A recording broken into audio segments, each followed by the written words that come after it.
Munhu ane mudzimu anoziva kuti ane mudzimu kuburikidza nezvaanorota, nezvaanonzwa kana akanzwa nziyo dzechivanhu kana panoridzwa ngoma.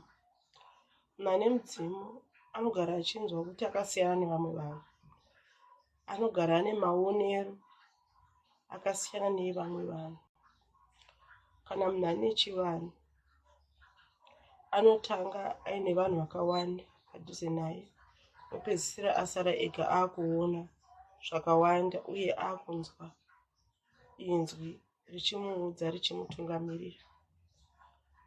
Munhu ane mudzimu anonyumwa. Vanhu vanoti anonyumwa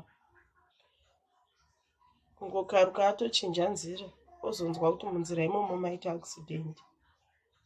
Munhu ane chivanhu ane hasha dzaanoita. Hasha idzodzo dzimwe nguva dzinenge dzisiri dzake. Anoti kana afara afara, asi pane dzimwe hasha dzaanonzwa. Munhu ane mudzimu anongoziva kuti pane munhu akaipa.